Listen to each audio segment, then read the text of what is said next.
Huddle? That's what I like to hear. Happy Monday, y'all. It's pretty cold out. The traffic is a little iffy, but I'm glad everybody got here safe. To start us off, right, I would like to call up Mother Kennedy for our prayer.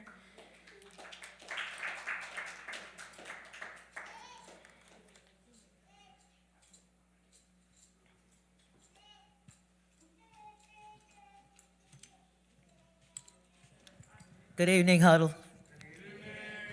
How is everybody? All right, good. I'd like to see the hands up. Let me just one diversion a minute. When we pray, we're taught, because we brought here from 1619, pray with your head down and your hands together like this. And then when you open them up, they done stole everything. In the Ethiopian tradition, we always raise our head and raise our hands up because we're looking for our help to come down from above. So in that context, when y'all see me in different places, or everybody in the churches, they say, put your head down. I got my hands up, raised up. All right, here we go.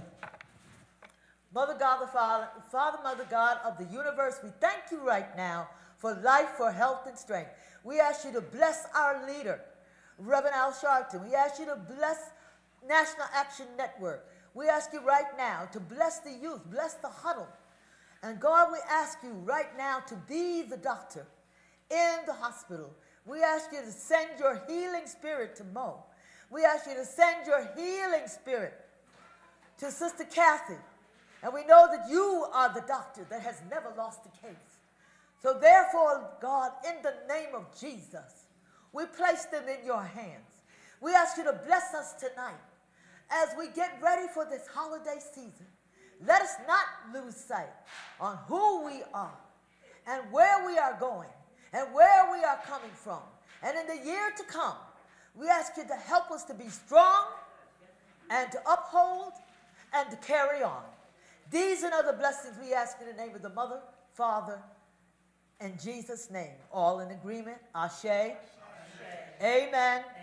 And so it shall be.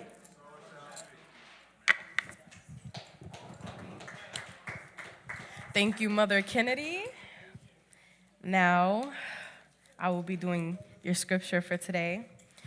Esther 4:12 through 14, King James Version. And they told to Mordecai Esther's words. Then Mordecai commanded to answer Esther, think not with thyself that thou shalt escape in the king's house more than all the Jews.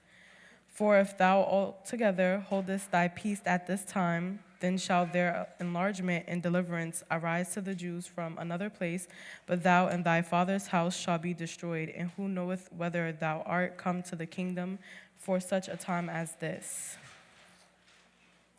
Now, I would like to call up our Huddle founder and director, Ashley Sharpton, for our announcements and action alerts.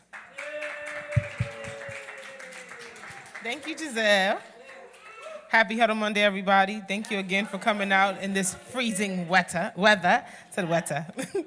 Okay, so I'll be before you for a little while longer today. Usually I'm brief, I come and speak and move to the side, but a few of our advisors are coming late from the corporate office, so I'm on double duty.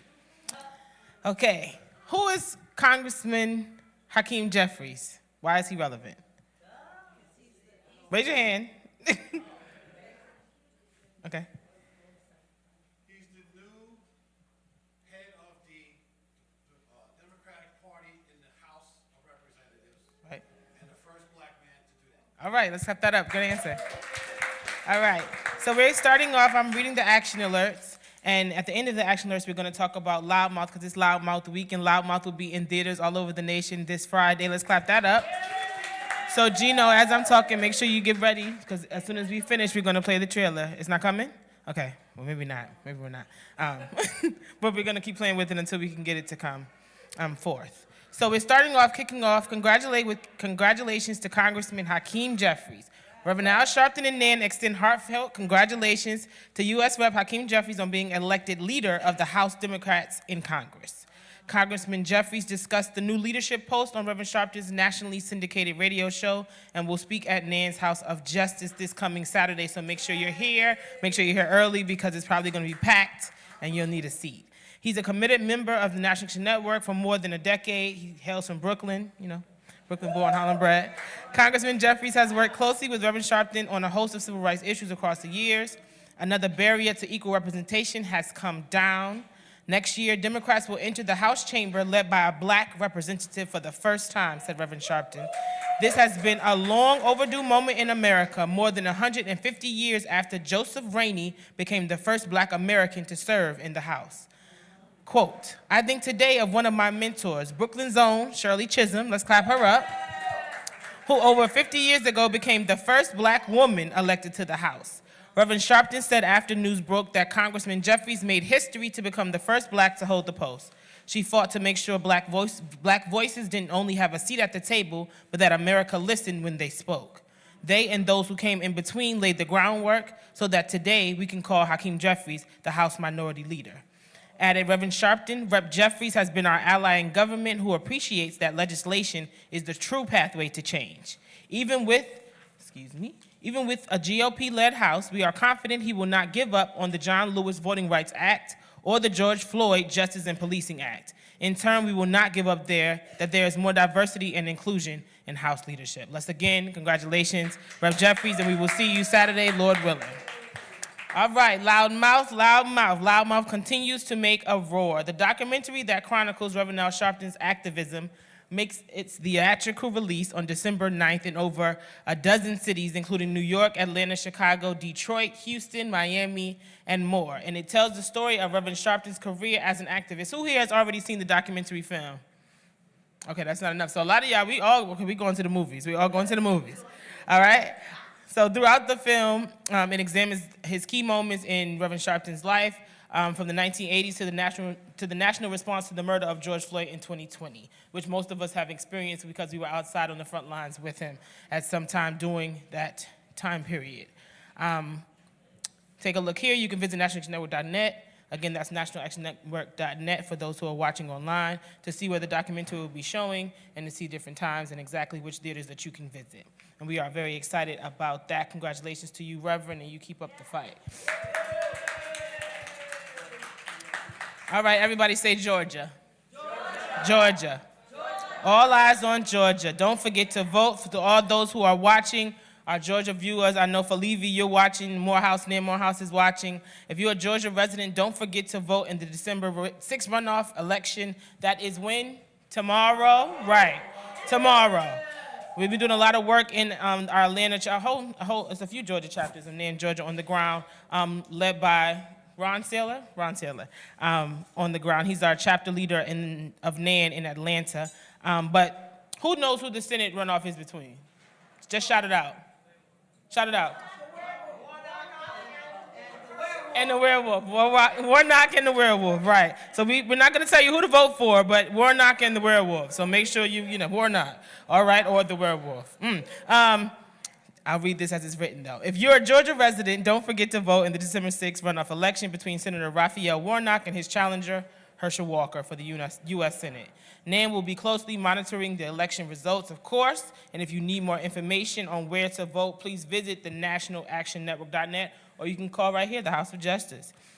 Save the date. Does anybody know the convention dates for 2023? April. Gina? Oh, almost. Well, I think you're right. I think this may be wrong. This is wrong. I think that's right. Here it says April 5th to the 9th, but it's 12th to the 15th. So please save the date, April 12th to the 15th, 2023. We will be back at the Sheraton Hotel for our national convention. And of course, the last day is the 15th, is Youth Day, so make sure you bring your young people out, bring your ideas, talk to the New York City chapter leadership, make sure they know what you want to hear, make sure they reflect that, and when we choose to do the panels, and we choose the speakers, the plenaries, that what you want is basically reflected in the program, all right? All right. I'm almost done. All right, that is the action alerts, and those are written by Dr. Jamal Watson. Salute to you, Dr. Jamal Watson, every week for your diligence. All right, now some Black history. Maybe some of you know some of the history. Let's see. Anybody know who Salem Poor is? All right, We're starting with December 5th. So December 5th, 1775, a memorial was dedicated to Salem Poor in Cambridge, Massachusetts.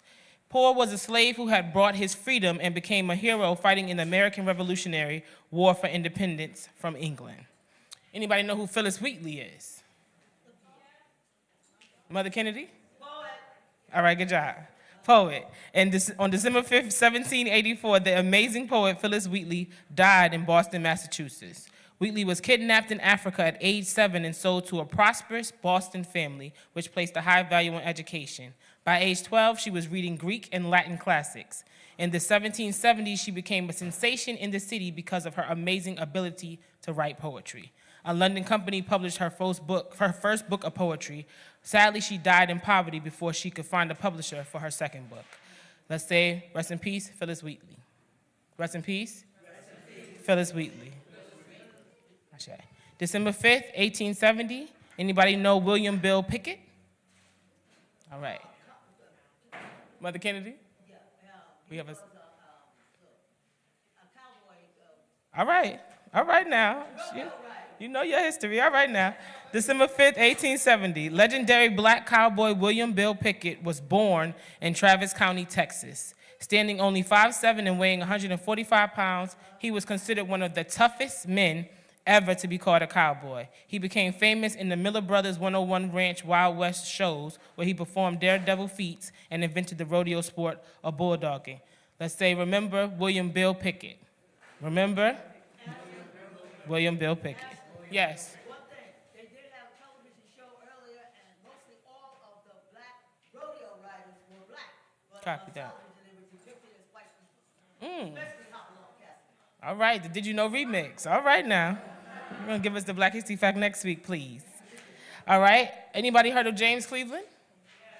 All right. So the king of gospel, Reverend James Cleveland, was born in Chicago, Illinois on December 5th, 1932. Almost done. Anybody heard of Little Richard? All right. Everybody, that was a little more resounding. December 5th, 1932, the flamboyant singer and performer Little Richard was born and raised in Macon, Georgia. He became one of the founding fathers of rock and roll, and his dynamic stage performance and homosexuality often landed him in controversy at the time, but he remained a major force in the music field. Anybody heard of the Montgomery bus boycott? All right, that was a test. Everybody should have said yes. Right. In 1955, on December 5th today, the historic bus boycott began in Montgomery, Alabama. The black boycott of city buses was set in motion when civil rights heroine Rosa Parks refused to surrender her seat on the bus to a white man. The law at that time required her to give up the seat. A young minister named Martin Luther King Jr. was called upon to lead the boycott, launching his career as the national civil rights leader. Let's remember Rosa Parks and Martin Luther King Jr. today and every day. All right. Also in 1957, today, which is December 5th, New York became the first city to pass a law banning racial or religious discrimination in housing with the Fair Housing Practices Law.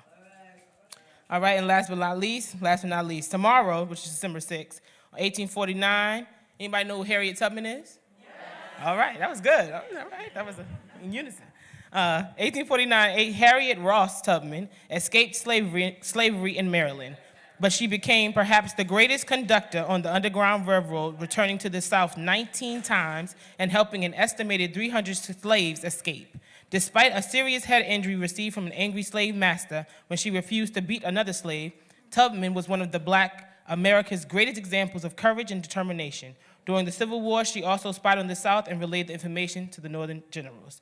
She will always be one of my personal heroes, honestly, since I was a little girl, for Harriet Tubman. So let's remember and may she rest in peace to Harriet Tubman. And that is the end of the Black History Facts. And Kitty's birthday is Saturday. She's not Black History yet, but she will make Black History. So let's say Kitty and happy birthday to her. Everybody, that is Kitty right here. All right, I'm turning it back over, Giselle.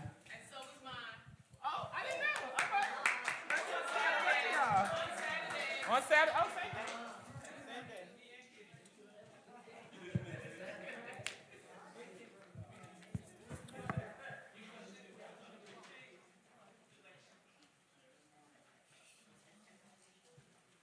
Good evening, everyone. As you've heard announced, December 9th, this Friday, is the premiere of the screening of Loudmouth. We have available seats at the 4 p.m. screening at Magic Johnson. We also have seats available at Union Square at 5:40 p.m. So if you are interested in seeing the documentary at either location, I will leave a sheet taped to the counter. Please legibly write your name, telephone number, and email address down so that we can account for you there. Okay? And it'll be a blank list, and it'll have the theater's name at the top. Just leave your name and information, and I'll call you tomorrow afternoon regarding ticket pickup. Thank you.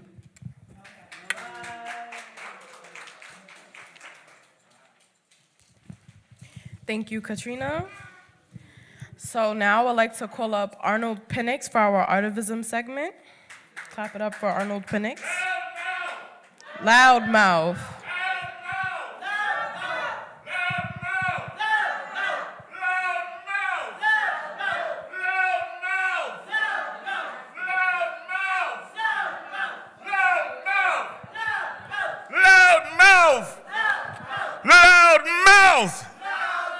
Okay, this is what we're gonna do, y'all. We got brand new carpet here. Let's clap it up for our new carpet, right? Woo! It ain't the red carpet, but we're gonna walk this carpet just like we're gonna walk it for Loudmouth, okay? So line up right here on the side here, all my Loudmouths. Give me 4 of you. 4, come on, kids. You gonna walk, go over here, get over here. Move it. To the side, move it. You're gonna walk the House of Justice carpet with the Loudmouth poster. Okay, this is what you're gonna do. I need some adult Loudmouths. Come on up here. Who can walk?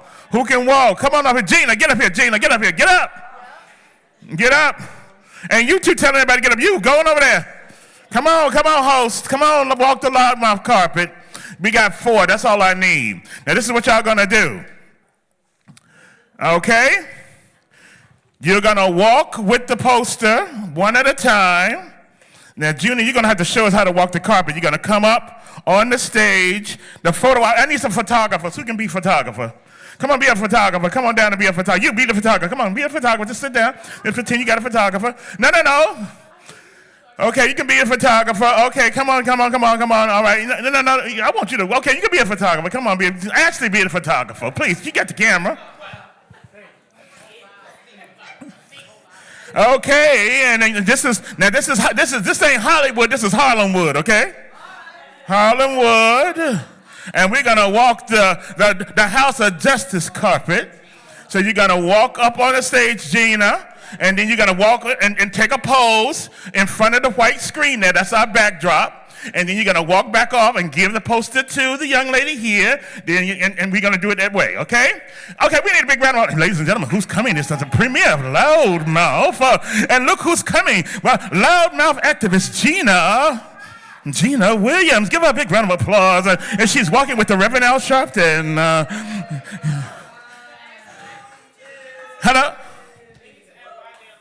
And guess what I want to say? And so why are you a Loudmouth for justice? I am a Loudmouth for justice because I am standing on the shoulders of our leaders and our founder, Reverend Al Sharpton, in the fight for social, racial equality, and equity in education. Then step on down. Loudmouth, give her a big round of applause. Come on down, step on down on round to them. Come on around, she's a Loudmouth, everybody. Loudmouth for justice. And here's come another star. She's the star of the Youth Huddle, ladies and gentlemen. Give our youth a hand from the Nan Youth Huddle. Is a Loudmouth for justice. And why, give us your name, and why are you a Loudmouth for justice?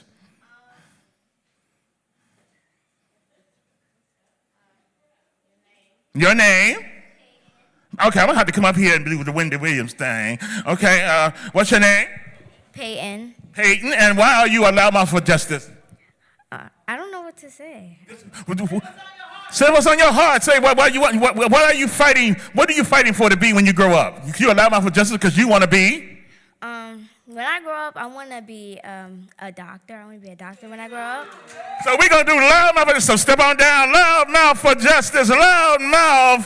Loudmouth. Show the poster. Show the poster. There you go. And walk on around. Walk on around. Walk on around. Come on around. Walk on around. Give it to her, darling. Go walk on around. There you go. Walk on around. Okay, now keep walking. Keep walking. Keep walking. Keep walking. Keep walking on around. Huh? So allow people to be a doctor. Oh, We're fighting for health and wellness. yes. To be healthy to live. So you will be a loudmouth for health. Get it? There you go.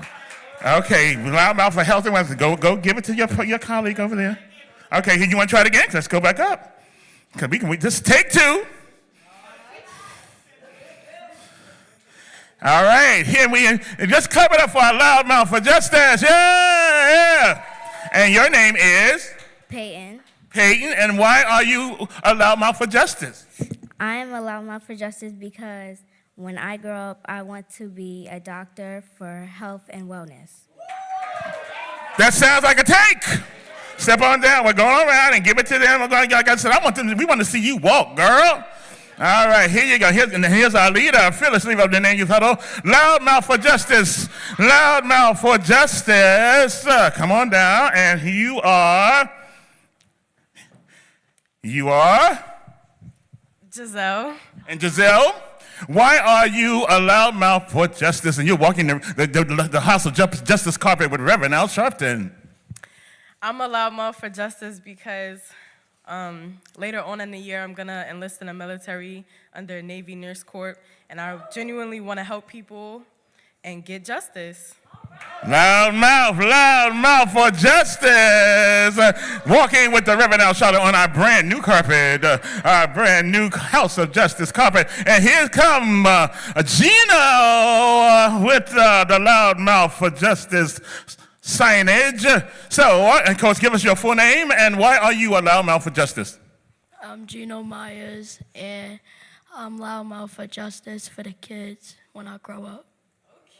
All right, loudmouth for justice for the kids when you grow up. And so you're a kid now, but you are definitely a loudmouth. Loudmouth, everybody, and that's everybody. Make sure everyone gets a flyer, and make sure you show up and be loud as loud can be. And that's the Nan Arts and Culture segment. Thank you.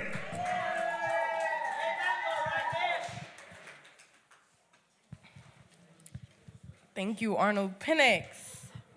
Loudmouth. Y'all was acting like y'all wasn't some loudmouths. I don't know. All right, now I would like to invite up Gino for our membership and text alerts. Hi, everyone. Is everybody an updated member for the year of 2022? Okay, have you renewed your membership? Yes. Well, if not, this applies to you as well as those who are not members. The best way to stay informed and in the action is to become a member of NAN. Stay informed about NAN events close to where you live. Text justice followed by your state to 59769. I repeat, text justice followed by your state 59769. And don't forget to join us on Saturday at the Reverend Al Sharpton rally.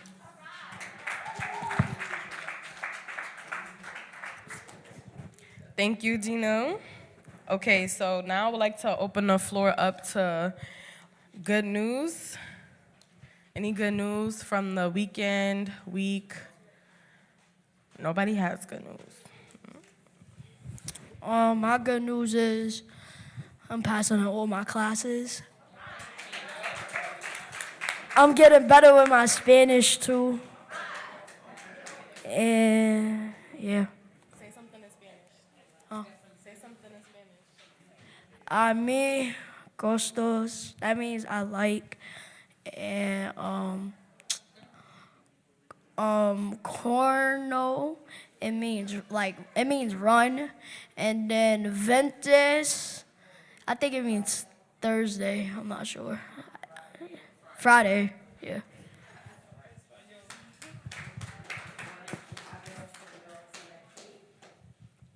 Hi, everybody, and God bless everybody. And I'm so glad we're here together.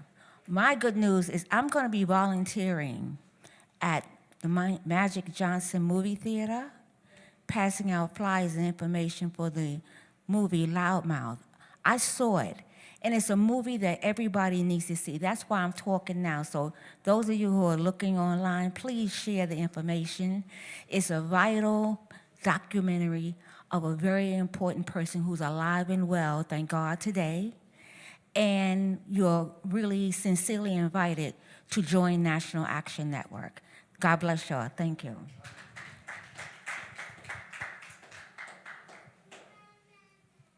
Hello, good evening. I'm Chaplain Jay, and this is an organization that I belong to, Masculine Identified Lesbians of Color Collective, and I'm in September.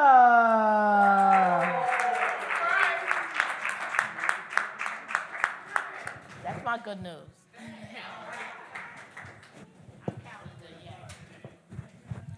Okay, so if that's all, I will end this off with my good news. My good news is that this is my birthday month. My birthday is on the 29th, 4 days after Christmas. Yes, I am God's favorite. Oh, shout out to Marcus Al. We got the same birthday. It's my twin.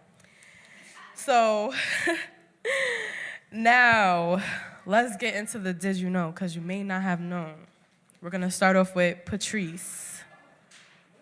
Ha ha.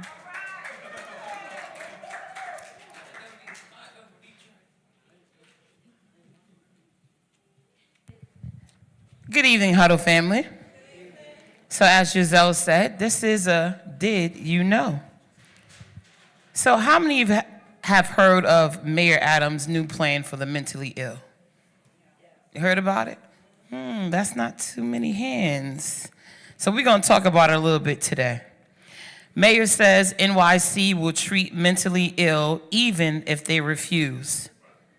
New York City Mayor on Tuesday said he was directing police and city medics to be more aggressive about getting severely mental ill people off the streets and subways and into treatment, even if it means involuntarily hospitalizing some people who refuse care.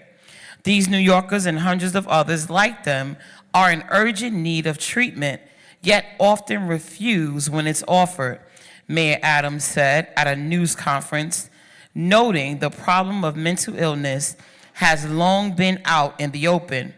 No more walking by or just looking away at them, the mayor said, calling it a moral obligation to act. The mayor's directive marks the latest attempt to ease a crisis decades in the making.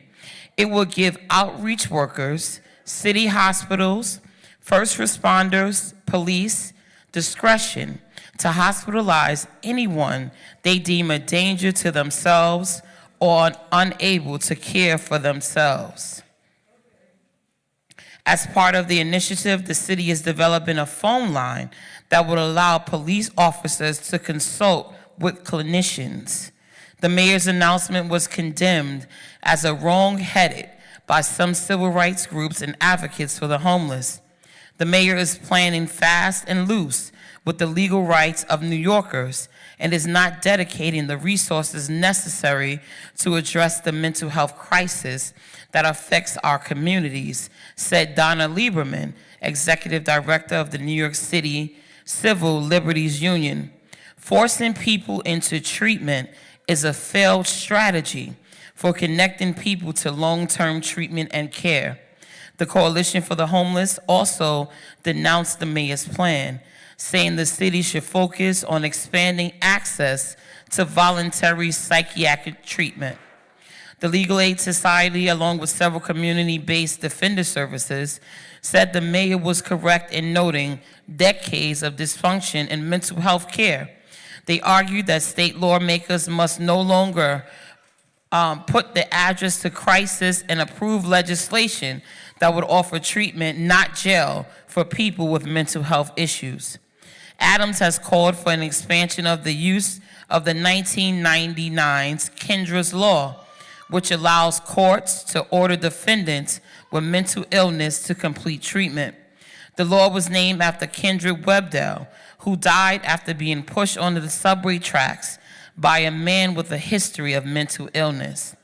Adams was thrust into the city's mental health crisis when just days after being sworn into office, a woman was shoved in the path of an oncoming train, stoking public concerns over random attacks by people struggling with mental illness and homelessness. The mayor said he has begun deploying teams of clinicians and police officers to patrol the busiest subway stations. The city also was rolling out training to police officers and other first responders to help them provide compassionate care in situations that could cause the involuntary removal of a person showing signs of mental illness in public places. It is not acceptable for us to see someone who clearly needs help and walk past them. A spokesperson for New York Governor Kathy Hochul said the city's plans build a mutual effort to increase capacity at psychiatric hospitals, as well as expand outreach teams in the subway. So I'm in between on this one, but I'll give my thoughts at the end. I just want to hear from some of you who believe that this will work, and some of you who don't believe that this will help us at all. Those of you who believe it will work, come up and talk about it.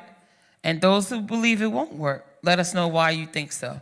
Just want to hear your thoughts. Thank you. You know, I just think, first to begin with, Mayor Adams is at least doing the best that he can. And it's not an easy situation to make, what can you do in the best care of people? And I don't think what he's doing is such a bad idea, because sometimes the mental ill people may not feel as though that they need that help. A lot of times, even though they're homeless, they are humans, and they may still feel shame and embarrassed, and people may have treated them bad along the way. Something has to be done. So some aggressiveness, if they not, long as the police are not physically abusing them and mistreating them, or try to darn near kill them, you know, I just think that giving them an opportunity to force them to say, take care of yourself, could be a way to make a start, because no one is doing nothing. They have done nothing to help out a lot of these people, and they have left them astray. I'm not saying, long as it's not being brutality upon that person, but I think they need help. You know, so people are crying out for help and don't know how to go about it. That's right. Thank you. Let us know your thoughts. Are you for it or against it?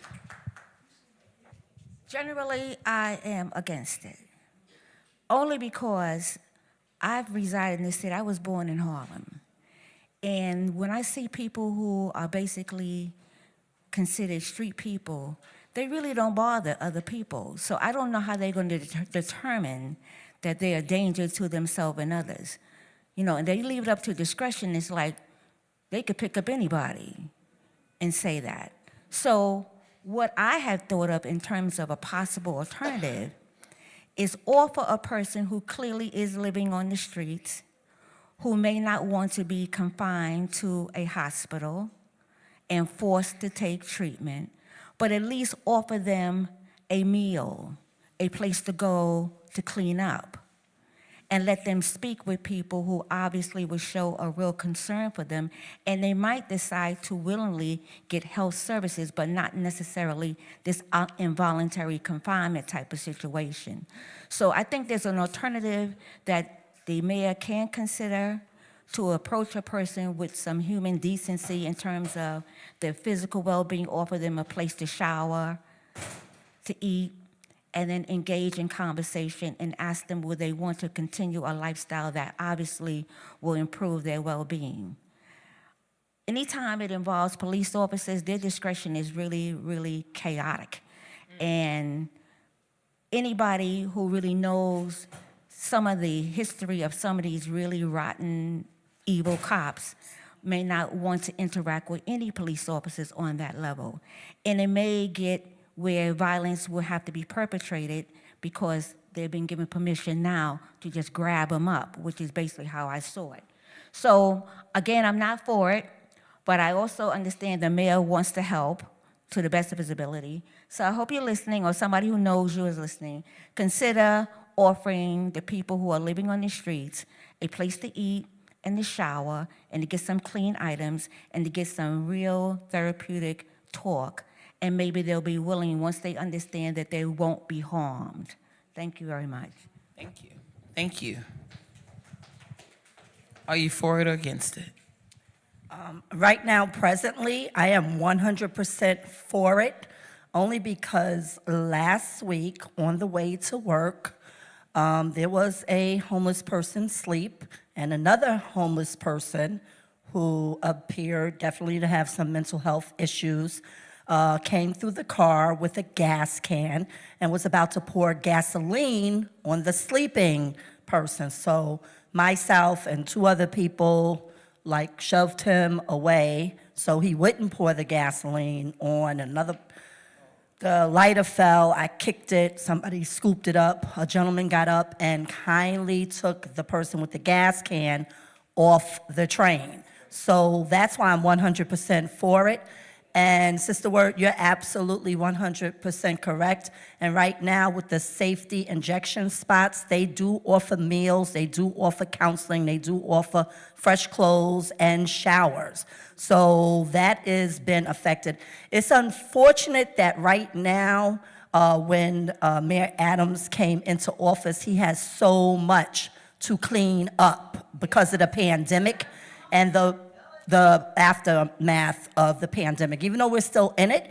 So we have to definitely be 100% supportive, to him in his plight and straightening out the city. The other thing is also that the police definitely need to have some type of extensive training and not the mental health aid training. They need training to be able to identify danger to self and others, because a person's walking down the street talking to themselves doesn't mean that they are a danger to anyone. Because they're sleeping on the street doesn't mean that they are a danger to anyone. But if you see them in an active engagement, you have to make the best assessment to determine if it's a danger to self or others. So right now, that's my feeling. Thank you. Thank you. Let us know, Mother Cheryl, you for it or against it? I'm for it because the majority of the things that's happening, excuse me, is the people, when it happens, they say that they have mental problems. I feel if you could get them help before they do these crimes, maybe things will be better. But the way Mayor Adams is going about it, I think is the right way, because he's sending out the right people. He's sending out the health people, social workers. So I think it will work, but we have to give him a chance, because he took on a lot of mess, and it's going to be years before he actually clean. He'll be out of office, and this mess will still be here. But I think he could clean a lot of it up. That's right. Thank you. Thank you. Are you for it or against it? I'm for it. And the reason is because every one of us in our life, at some point or another, needed help, didn't know to ask, and then somebody helped us when we wasn't even knowing that we needed the help in the first place. So that's why I am 100% for it. The one piece I'm not 100% for is the police getting them, because the police, they don't have anything called, what do they call it? Customer service skills. They don't know how to take care of us, and they don't realize that everybody is paying them. So they don't realize that, hey, take care of the people that's paying you, for crying freaking out loud. You know what I'm saying? The other part about it is that we don't really know what we don't know we don't know. We know what we know. We have an idea of some of the things that we don't know, but at least we know we don't know it. But the things that we don't even know that we don't know, we don't know. And that's a major part of humanity as a whole. Like, that's how our brain is. But every time we get to know what we don't even know we don't know, that's called an epiphany or a aha moment. And I'm committed that humanity gets in the practice of giving each other and causing aha moments for each other, and starting with the people that Mayor Adams is working for. Thank you so much. Let us know, are you for it or against it? I'm for it. I don't drive, so I ride the trains and buses every day, and what I see is horrendous. Sure, we need help. This is maybe the I don't think it's the beginning, because they have been doing things, but this is a step that the mayor is doing, and I'm all for it because I've seen people taking off their clothes in the train. I mean, just come on. All you have seen it. We need help with that. I mean, it's just, I can't even explain it. Thank you. I am definitely for it. After spending the whole summer this past in 2022 in Marcus Garvey Park and seeing the mental illness issues of our homeless and drug addicts, and they also rush onto the train systems as well to sleep at night. So yes, I believe it should be done, but also I believe it should be done with a trained professional to have a checklist in order they can say these are the symptoms and these are the checklists, and then once they go through that complete checklist, then they will approach that person. But basically, it definitely has to be some drastic measures. And sometimes, like I was a television kid, and my father was upset about me watching television all the time, so he pulled me away from that television and made me play football. That was the best thing he could ever done for me. And at the time, I didn't know I wanted to do that, and I didn't want to do that, but I was forced to play football, and I thank my father, God rest his soul, for doing that, because it pulled me away from that television and it got me active, involved in organization and community work building and all of that wonderful stuff. So yes, my answer is yes. Thank you. I love the answers. So far, everybody's with them. Well, I'm definitely for it. And let me tell you something, give you a little bit of history. Back in the late 50s and going into the 60s, Bellevue Hospital was overrun. They had no place to put mentally ill people. They dispersed them and put them out on the streets, just let them go. So what we did was, we had a project down in Times Square, I was there, and I had a bottle, and I asked for people to bring blankets and to bring, deodorant things. And this was in Times Square, and this was noted, yeah. And so then, and I told people, don't bring no blankets that ain't new. And so we did a blanket project, and that kind of helped the homeless. And then also, we gave like food that could be used and that they could have. Later on, as the mayoral changed, instead of them like taking on projects to help the homeless, they were just doing like what they call trying to put a Band-Aid over a gunshot wound, for lack of a better phrase. And so this is one of the reasons why we have what we have today. And our mayor is doing the best he can under the circumstances of what he inherited. You know? Now, individually, what you can do. Individually, yes. When you see the homeless, if they're asking for something, if you have an apple or orange or candy bar, whatever, give it to them. And don't judge. I'm 84. I get tired of people talking about, I ain't gonna give them nothing. All they're gonna do is drink. But that ain't your business. If you're giving from your heart, what you give out is what you get back in everything that you do. If you do it from your heart, you will be rewarded accordingly. All right. I know. I can stand up here and preach forever. Well, thank you, Mother. Wait, watch your time. With that closing word, we thank you, and we thank you for everyone's comments. And I'm going to wrap it up with my thoughts. So I believe he's doing a great job. It's a great initiative. But again, I wouldn't involve the police at the first start of the issue. I would make sure that, you have your counselors, you have your social workers. I would educate people on what mental health issues really are. Maybe have someone in the subway stations, on the streets, in front of clinics, and there's a lot of clinics out here. Have them in front with a pamphlet explaining what the mental health issues could be. If you are experiencing these symptoms, A through whatever, then maybe you may want to call this number or go to this clinic, but educate them first as opposed to just forcing people to want to be, because it could be that they have anxiety, they don't like to be around people, or they start getting hyper when they see more people around. You never know, right? So I would think educate them first, and then use the proper professionals. You have social workers, you have counselors, and then if they're not listening to them once they come in for treatment, then bring it to law enforcement. But automatically bringing in law enforcement for someone who don't really know that they have mental health issues, I don't think that's the right thing to do. So Mayor Adams, thank you for your initiative, but just use the right people, and let's get the people off the street and get them treated like they need to be treated. And again, this wraps up my Did You Know? Thank you. Thank you, Patrice. Now, I'm gonna do my article. Okay, let's get started. What happened to Tatiana Jefferson as trial begins for Texas police officer Aaron Dean, who shot her in 2019? Opening arguments are underway in the trial of former Fort Worth, Texas police officer Aaron Dean.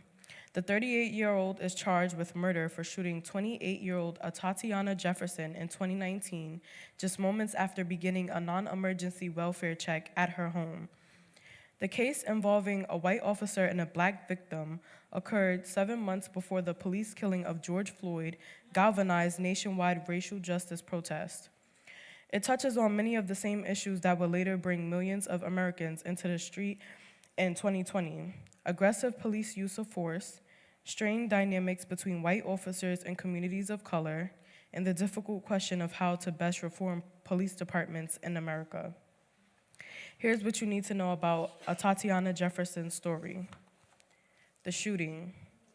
Police were called for a welfare check at 2:23 a.m. on the 12th of October, 2019, on a non-emergency line after a neighbor noticed Jefferson's front door was open uncharacteristically for that time of the morning. At the time, Jefferson was playing video games with her 8-year-old nephew, Zion, and had opened the doors to vent smoke from hamburgers she was cooking. Without knocking at the door, turning on their police lights, or otherwise announcing themselves, Dean approached the outside of the home, investigating parked cars and eventually letting himself into the backyard through the gate. There, according to body camera footage, Dean saw Jefferson standing at the back window and yelled, "Put your hands up, show me your hands," before firing a shot through the window moments later. The officer did not identify himself as a policeman. Zion told a forensic investigator trained to work with children that his aunt had heard suspicious noises in the yard, picked up her gun, and went to investigate. Dean claims he saw the silhouette of Jefferson holding a gun with a beam of a green laser sight pointing outside before he shot. Who was Tatiana Jefferson? According to family members, Jefferson, who went by the nickname Tay to those close to her, was a loving relative with big dreams about pursuing a career in medicine. She was part of the first generation of people in my family to go to college, her sister Ashley Carr told the New York Times. There were plenty of days of eating ramen noodles for dinner, but that wasn't a deterrent for her. Just before the shooting, Jefferson put these career ambitions on hold and moved from Dallas to Fort Worth to care for her ailing mother. Whoever she really cared for, she went all in for it, people and animals, Ms. Carr added. The response. Unlike most investigations of police use of force, transparency and punishment, at least at first, arrived swiftly after Jefferson's death. 2 days after the shooting, Dean resigned from the FWPD and was charged with murder.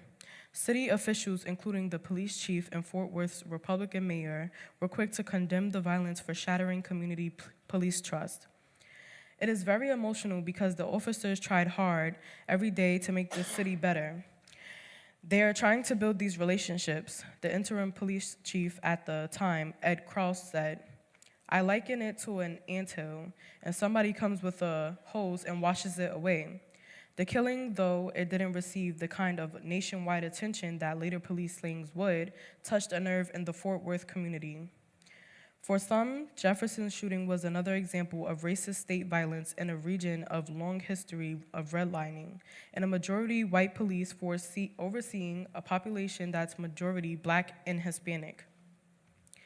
Just days before Jefferson was killed, Amber Geiger, a white former officer in nearby Dallas, was sentenced to 10 years for killing Botham Jean, a black man, in his own apartment after the officer mistakenly believed he was an intruder in her home. For others, Jefferson's death and the fact that her name did not seem to join the national conversation of wrongful police killings was an indication of the ways and the experiences of black women are erased. In Fort Worth, protesters pointedly chanted, "Say her name." The families of these women often suffer in relative obscurity.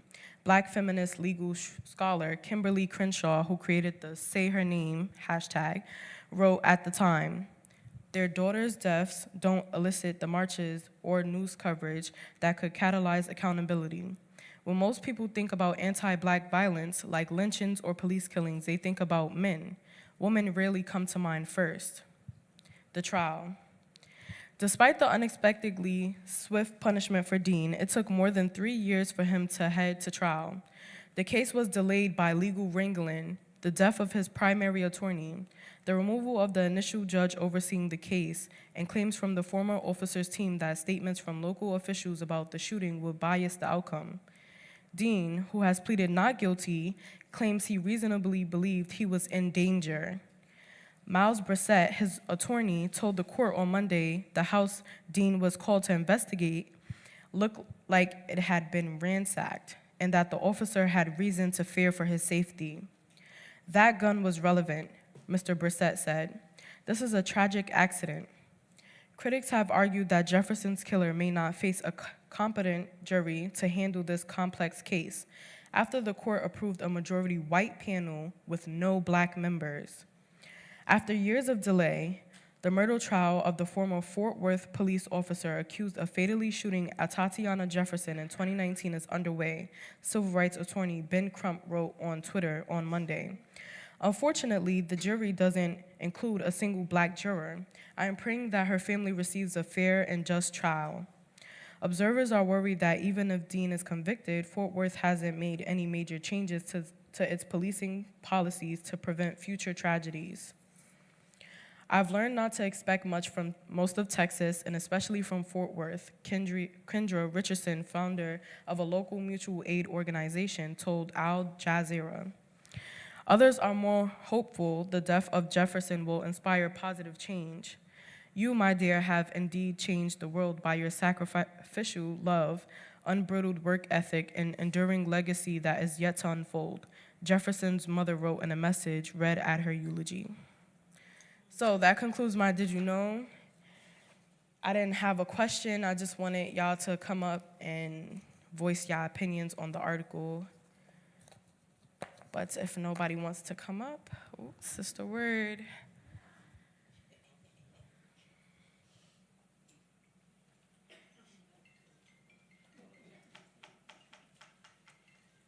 Yeah, thank you for the article. And when I was listening, I thought about what they call this a wellness check. And the reason for it was because her door was open. So the police officer could have simply knocked and called her, "Miss Jefferson, you all right?" He didn't use his voice at all. It was like he was just prowling around, expecting to shoot at something that would unexpectedly move in somebody else's house. So I hope he's found, or it's a woman or whoever this cop is, I hope they're found guilty. I hope the jury is fair and rational in their thinking, keep race out of it, keep professionalism high on notice in terms of what expectations are. Also, in some way, put themselves in that situation. If their door was open, would they want somebody to knock and call their name to find out if they're okay? So I hope things go well with this whole situation. And you're absolutely correct. Most of the men who were violently killed by cops, there's a lot of demonstration. Fortunately, we're getting better because the information is being more exposed. But usually the scenarios that involve black men is highly publicized. We very rarely know about women and black women in particular who are killed by cops. But, you know, again, fortunately, the internet is being widely used on that subject, and we just have to stay in tune. Stay tuned. The National Action Network will definitely inform us of certain stories, which I will highly appreciate. And thank you. You're welcome, and thank you. Okay, so final thoughts since nobody else came up. He's guilty because as a police officer, there are certain policies that you have to participate in before you even go inside somebody's house. You have to announce that you're a police officer, because how else would the person know who you are? You have to, first of all, it's a wellness check. So knocking on the front door would have been the appropriate way to go about this. Second, he said that he feared for his life because he's seen her like silhouette with a gun, but you don't even know if she's an intruder first. This is her protecting her home and the young child that she has in her home. So he's guilty, and I hope that despite his race, this evidence and these facts doesn't go unnoticed because he's a white male. But we'll see. We'll keep watching this. So now I would like to call up Miss Ashley Sharpton for our third Did You Know?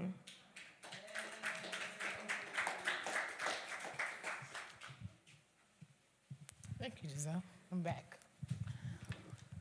Okay, the article I'll be reading tonight is more informative. It's entitled Teens' Brains Aged Faster During the First Year of the Pandemic, study says, and stress may be to blame. So I'm going to read everything, and then there's some action steps for those who may need some of this information. I welcome anyone there is no question like Giselle's, but I welcome if you have any feedback or commentary, you can come share. If not, I'll be back in my seat. All right, this is from CNN, written by Jen Christensen. The brains of United States teenagers have physically changed during the COVID-19 pandemic, aging faster than normal, a new study says. The young study participants also reported more severe symptoms of anxiety, depression, and what scientists call internalized problems, meaning feelings of sadness, low self-esteem, and fear, also trouble regulating their emotions after the first year of the pandemic. So that's 2020, 2021. Dozens of studies have found that teens and adolescents' mental health has suffered during the pandemic. They have been taken out of school, away from their friends and familiar support structures, and had to live with the uncertainty and fear that came with the coronavirus. Many parents lost their jobs. Millions of children lost parents and grandparents from COVID-19. The study published Thursday in the journal Biological Psychiatry, Global Open Science, is one of the first to look at the physical changes in the brain brought by the stress and anxiety. The research comes out of a larger study in which scientists were trying to understand the gender differences in depression among adolescents. 8 years ago, they set out with the plan to take MRI scans of 220 children ages 9 to 13 every 2 years. The team had completed 2 sets of scans when the pandemic interrupted their research, and they weren't able to start scanning again until the end of 2020. When their research was interrupted, the team decided it would be interesting to study the effects that this stressful event was having on kids' developing brains. The pre-pandemic scans would help make them the comparison. The researchers matched children in the same demographics, including gender, age, exposure to stress, and socioeconomic statuses. To find the average brain age, they put the MRI scans through a model that pulls data from other scans. The researchers compared the MRI scans of 128 children. Half of the scans were taken before the pandemic and the other half at the end of 2020. They found that the children who had lived through the first year of the pandemic had brains that aged older than their chronological age. The brains that had gone through the beginning of the pandemic had a growth in the area that can help regulate fear and stress, called the, I might say this wrong, amygdala, and in the hippocampus, the area of the brain that can control access to memories. So there was growth in the part of the brain that helps regulate fear and stress, and there was also more growth in the area that controls memories. tissues had then in the part of the brain that controls executive functioning, which is the cortex, which is very important in development. A child's brain changes naturally over time, but research has found that these physical changes can speed up when a person goes through significant adversity in childhood. Studies have shown that people who are exposed to violence, neglect, poverty, and familiar problems early in life have faster brain aging and can have problems with their mental health later on. Ian Gottlieb, lead author of the new study, said that the research team had expected to find the problems with anxiety, depression, and internalized problems. The pandemic has not been kind to adolescent mental health, a psychological professor at Stanford University reports. But they weren't exactly sure what they would find with MRI scans. It's always interesting to do research like this. These effects were interesting and happened pretty quickly. This was just a one-year shutdown, so we didn't know that the effects on the brain would be this pronounced after just one short period of stress. He added, it tracks with the mental health difficulties that we are seeing. What isn't clear is whether the brain changes will have an impact later in life. The research team plans to scan the same children later to track their brain development. There is a chance that their brain changes could have just been an immediate response to a stressor that will normalize over time. How to get help. Help is there if you or someone you know is struggling with suicidal thoughts or mental health matters. In the US, you can call, anybody know the number? We shared it earlier this year. Okay, you can call 988. Yeah. It's a suicide and crisis lifeline, 988, again. And globally, the International Association for Suicide Prevention and Befrienders Worldwide have contact information for crisis centers around the world. The team also plans to look at the 10 children in the study who had COVID-19 to see whether there's a different effect. The physical differences seem to be a little more pronounced in the children who actually had COVID. And it goes on to say more things. But for me, why I felt this was important to share or to include in the Did You Know articles was because I feel like I hear a lot, because Marcus Al was born in the beginning of the pandemic, and it's a lot of younger, like toddlers and babies. You hear them called pandemic babies, and it's like they have different development skills. Their motor skills are different. They move differently. But I also, it's like, it's not just the babies. Like I feel like all of us, not just the children, adults, we all were impacted greatly by the pandemic. And I feel, even though we're kind of out of it, we're still in it. Like we're still suffering from the changes in America, well, in the globe. I don't even think we understand how greatly we've been impacted mentally, physically, and spiritually from the pandemic. But children who are in development during that time, even our young people who went to college, who basically had to stay home and not interact and not even get the full college experience. Everyone has changed. So I think that I know this is not like a doctoral analysis or anything, but just be kinder, be more patient when you're talking to people, not just young people, adults as well, because you don't know who's suffering, you don't know what they're suffering from, you don't know what they've been exposed to, and they might not be aware at all that something is even wrong, honestly, or that they're experiencing something. But this is important to understand. Our teenagers, since we're dealing with young people, they're stressed, and their brains are aging because they're stressed. So let's help to stop causing this stress and help to assist them more in whatever they're going through. And if you guys need us, we're here to help you. Y'all are not necessarily teens yet. Well, you're like right there, preteen. But we're here. We're here to help, and parents as well. We're here to help you all too, because you have your teen stressed, and then you're stressed, and that's not good for anyone. All right? We love you.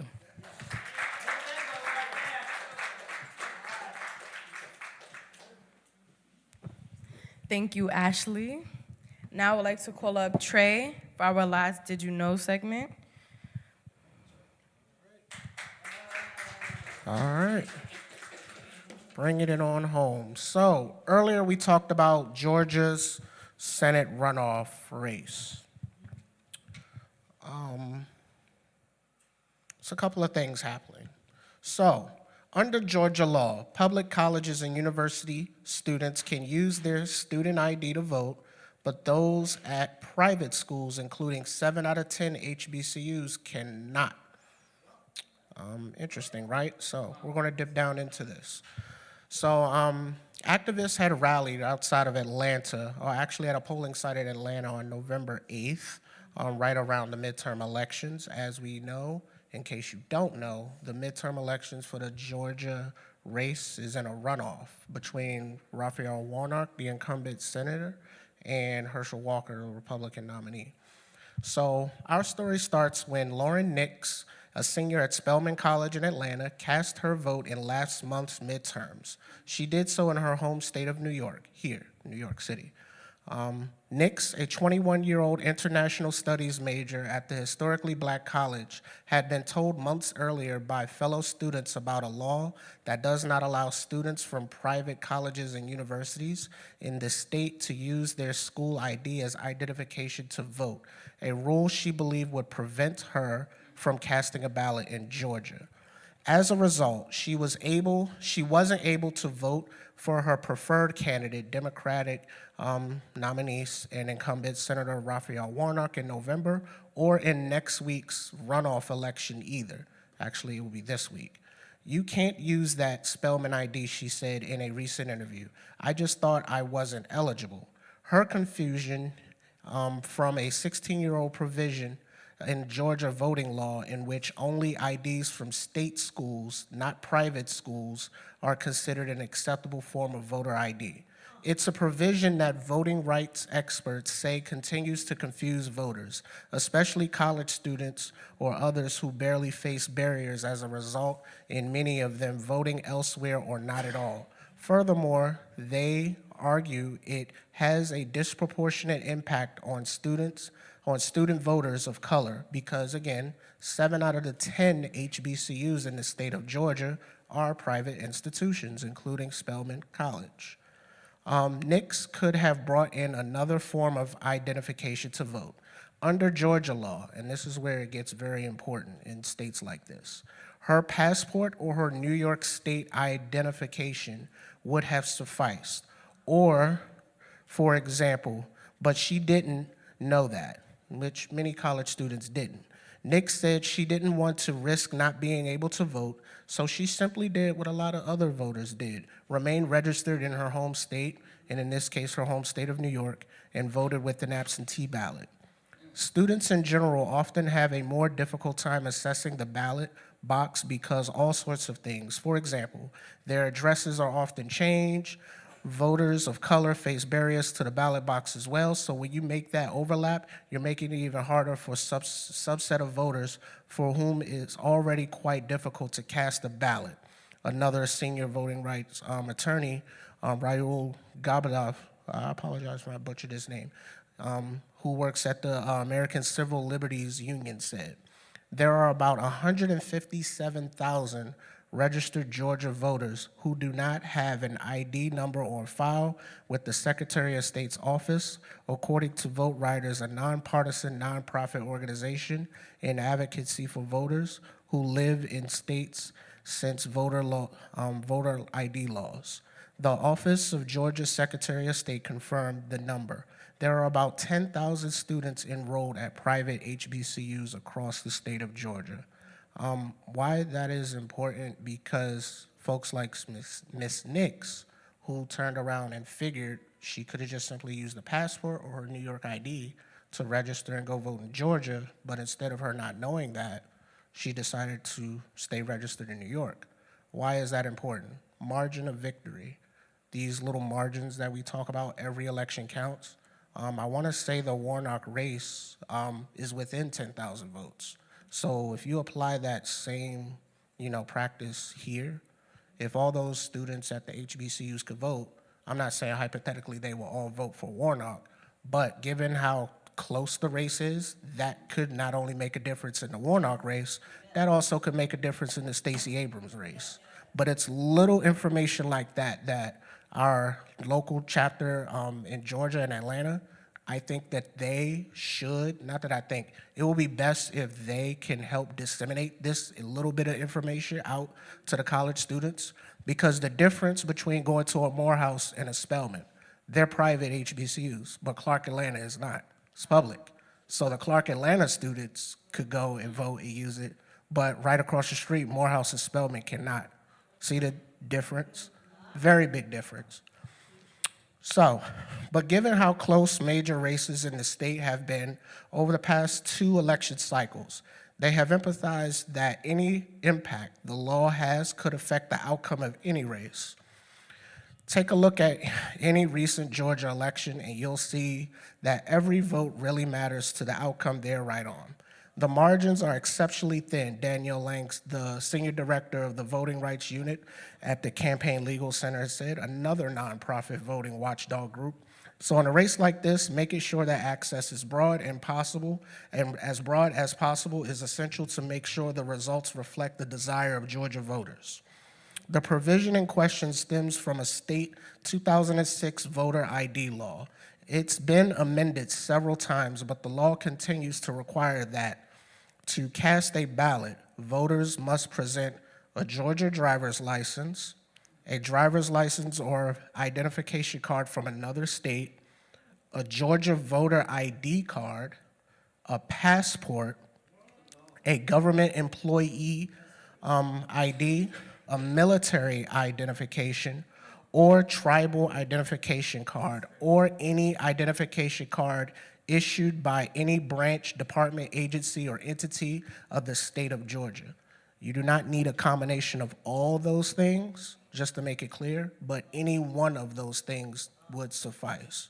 So you don't need all of those, you just need one.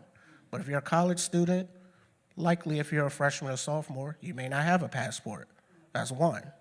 If you come from New York and you go to school in Georgia, chances are you still have your New York ID. Maybe, maybe not, because up here we have mass transit. We're not getting driver's licenses at 19 and 20, typically. But if you don't have that, what is your alternative? So parents, for those of you who have kids going to school out of state, if they're not gonna get a driver's license, at least make sure that they get a state ID. Because depending on where they go to college, that might come in handy when they go vote, especially if they go down south to vote. So at least have something, but we'll get into all of that shortly. The last category includes public universities and college, but not the private ones. The provision is not a part of the SB 202, the 2001 Georgia election law that we talked about previously. Yes, it's Christmas. That introduced a series of new rules and restrictions on voting, including having cut in half the time allowed between a general election and a runoff election, which drastically shortened the period during which many voters must request, receive, and cast ballots. SB 202 also required voters casting mail-in ballots to include their driver license identification number or other documentary proof of identity with the application and ballot. Students at private colleges and universities in Georgia who cast a mail-in ballot in 2022 would have to submit a different form of ID with their application and ballot. That's another critical piece of information. You know, when you request the absentee, unlike here in New York, you just get the absentee form, fill it out, who you want, boom. Georgia, it's a little more complex. That same form, a voter ID number or whatever, and identification, and that's it. This provision isn't even part of the SB 202, but all these laws kinds of interact with each other and have a cumulative impact. So when you stack them up, they often end up having a noticeable disenfranchising effect in the broad picture, according to another ACLU member. He also noted that several states, including Wisconsin and Alabama, have either amended existing voter ID laws or issued new guidance in how to interpret them to allow school IDs from private colleges and universities as an acceptable form of ID to vote. Defenders of this provision, including the Office of the Georgia Secretary of State, which oversees elections in Georgia and is one of the several bodies that enforces such voting laws, told NBC News that government-issued identification, including those issued by state university, remained more sound than any other form of ID and suggest it would not be difficult for students who want to vote in Georgia to simply obtain other acceptable forms of identification. Government identification is definition issued by government agencies. That's the critical part. So I know here in New York City, you have that New York City identification card that you can get at a library. That wouldn't count as a state ID. But if you go to the DMV and get one of those, the ID, state ID, that's what they're referring to kind of put it in a New York jargon. Another spokesman for the office did not respond directly. Oh, wait, I want to read that. Here's an attempt to educate student voters, to prepare students who may have been otherwise unexpectedly encountered the rule at a polling place. Groups like Vote Riders put boots on the ground in the months ahead of the general election. The group has remained active in the weeks since, working to make sure that students, particularly at the private HBCUs, who are already registered to vote, know what documents they must bring if they vote in person in tomorrow's Senate runoff, and to remind them they can ask for provisional ballots if obstacles arise. So again, if you're having issues in the state of Georgia to vote at a polling site with ID, you can ask for a provisional ballot. Ask for a provisional ballot, and that will be supplied to you. You have a lot of students who come from cities like Philadelphia or New York, and they never needed a driver's license or had a state ID in their state, said Sylvester Johnson, an Atlanta area organizer with the group. He noted that the only form of photo ID some he talked to with various Atlanta campuses currently had was their student ID from the private HBCU, which they were enrolled in, much like Miss Nix. These are the kind of students who are affected, because these students, who could have in turn been Georgia registered voters, are staying home to their home state rather than going through this long, drawn-out process, tedious process to get ID numbers and all that, compounded onto the fact that they're in school, they're not from Georgia, there's no 2 train there to take them to whatever DMV and all that. So these are the stuff that, obstacles. Johnson and his team of volunteers have been combining the 7 private HBCU campuses across the state in recent weeks, reminded students what they must bring when they cast the ballot in person. One voter, such as Ilon Glipson, said he too was organizing his friends and classmates. I got my driver's license when I was 16, but there are so many people I run into that don't have one. A lot of students don't drive, don't have passport, it's a problem, said the 20-year-old junior at Morehouse in Atlanta, who was originally from Montgomery, Alabama. I've seen it firsthand. You hear people saying they want to vote, they want to be involved, but they don't know if they are even allowed to vote, he added. It discourages them from even showing up. And that is actually the end of the article. I didn't have a question because this was more so of a informative and an action alert, especially for our Georgia leadership and Georgia connections and all that. I know Felivi, Vardo, and all of them are down there in Atlanta. So if the Atlanta, folks can kind of get together and help share some of this information with the voting laws and what's needed with the voter ID in the state of Georgia, that would be a huge, huge help, not just for this election, but elections moving forward, because I said 10,000 roughly HBCU students across the state of Georgia, and that's more than enough to kind of influence how the elections are ran in the state of Georgia and determine the outcome. So for those of you who do have comments regarding the article, you're more than welcome to come up with suggestions or ideas or call to action. That's just the word. Yeah, I'm full of opinions. Every time I learn something from these articles. So while he was reading, the one thing I did not hear is the HBCU administrators of these private HBCUs. They know what's going on. They know what the qualifications are. So they should make that a priority, particularly in Georgia, where there's so much voting rights restrictions happening. So I believe that the HBCU private colleges administrators have the obligation to inform every student who's eligible to vote what they need in the state of Georgia to vote. I also know that in New York State, a person can get a non-driver's license ID, so they don't have to go through the driving license and the rest of that. I have a non-driver's license, state ID. So that's something that could be also a qualified piece of ID for people who don't want to get a driver's license, but they're going to need a state ID. How about a state non-driver's ID? That will make it easier. But I really believe the burden is on the HBCU private administrators to inform every student upon admission and throughout the school semester to make sure everybody has what they need, those who are eligible to vote and want to vote. Thank you. Thank you, Sister Word.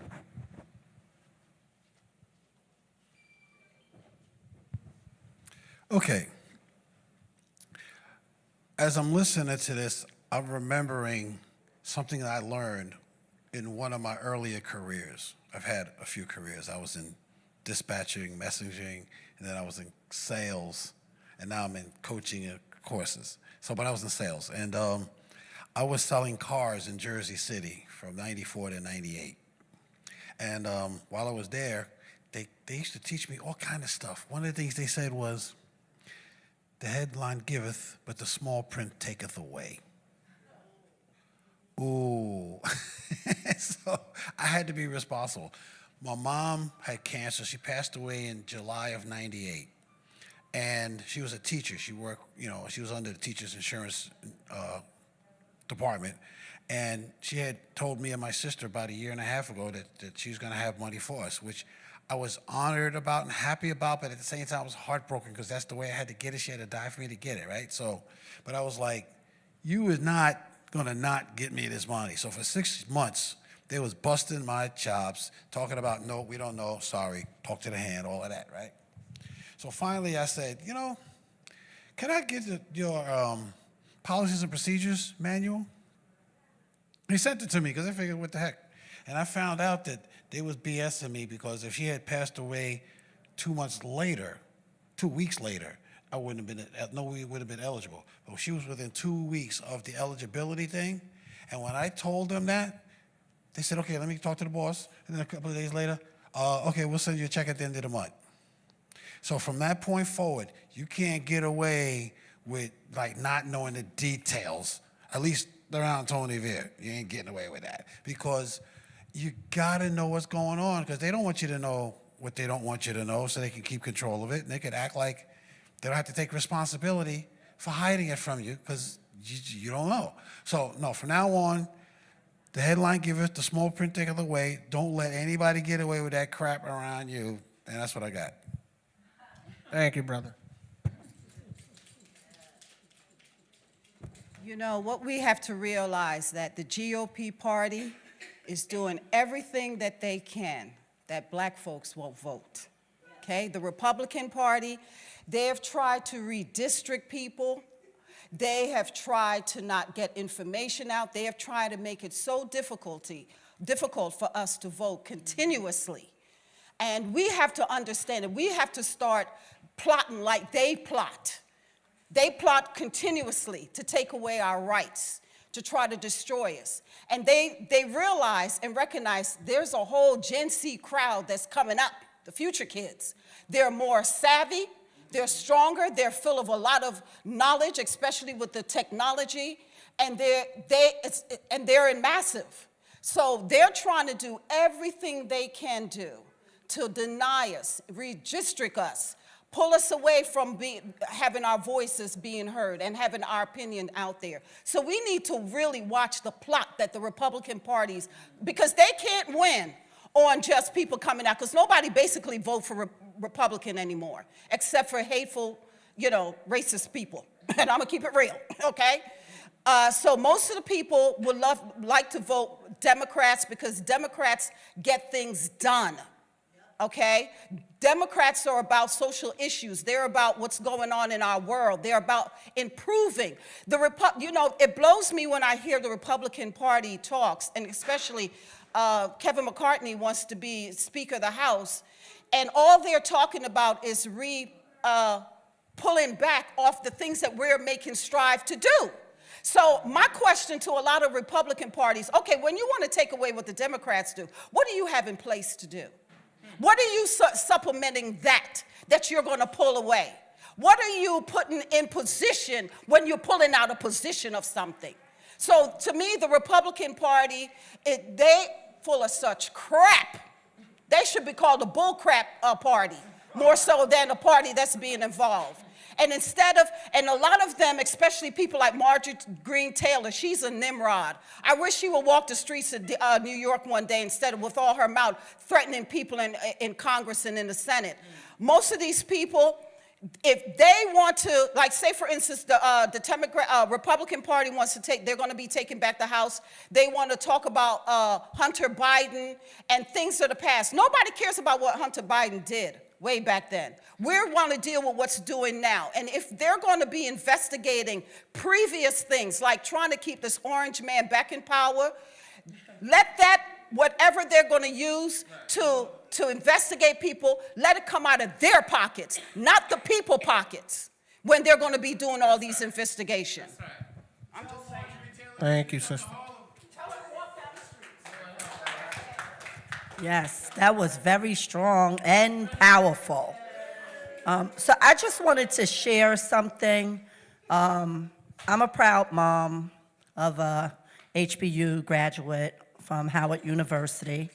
And also my daughter went through ROTC to help pay for Howard, and she was made a battle captain forthwith after, she graduated. But I do want to say this, is that while she was there in her freshman year, the presidential election was coming up. And I am very political. So I called her immediately. Mimi, did you register to vote? Da-da-da-da-da-da-da. And she was all over the place. And she was like, Mom, there's so much going on freshman year. I don't know what they're doing here. And I said, okay, I'm going to solve this problem for you. I'm going to mail you an absentee ballot. However, what I should have done was I should have did my further investigation for her and insisted that she go through the steps in Washington, D.C. However, she ended up voting by absentee ballot here in New York because, at the time, that's a huge election, and I just thought that that was, the better outcome. But looking back now, it really wasn't, because she ended up staying in Washington, D.C. after graduating and never returned back to New York. Well, we were living in First Virginia. She never returned back to New York, right? But which is what we want our children to do, go to school or whatever they're going to do and fly out the nest and be independent. So that was a job well done. Thank you, Michelle, for that. But I just wanted to share that. So it is important that we encourage even our relatives that are in school and they're in southern states, that they hurry up and they find out the process, especially since we know that we want to have a presidential election coming up very soon. That's all I want to share. Thank you so much, Gina. All right, so to wrap this up, there's a couple of things that this article didn't talk about. So a lot of you have this perception that young people don't do this, young people, blah, blah, blah, right? So just so we are aware, it was the Gen Zs who had a big outcome and impact on this past midterm election. So I want to give a shout out to the Gen Zs. So this is the National Youth Huddle. So shout out to the Gen Zs and the younger millennials. They did show up and show out, despite some of you may saying that they don't do nothing, because they did. Just word on the street. So to give you another statistic on this Georgia runoff election, Georgia runoff, early voting has actually set some records. As of Friday, we are about north of 352,000 that have already casted their votes for the state of Georgia. 352. That was as of Friday closing of the polls, which was the last day for the early voting. And once again, for those of you who are registered and haven't had the chance in the state of Georgia, your runoff race is tomorrow. So please, please, please vote, vote, vote. And I wish you all the very best. And that concludes my Did You Know? Thank you so much. Thank you, Trey. That was the last of our Did You Knows. So I'm going to do a very brief prayer to close us out. I need everybody to bow their heads. Dear God, I hope everybody gets home safely today when they leave our sanctuary. I hope everybody enjoyed Huddle, and I hope we get some more new people into Huddle. I pray for the youth. Holidays is this month. Hope they get everything that they wanted. And safe travels. Amen.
Ladies and gentlemen.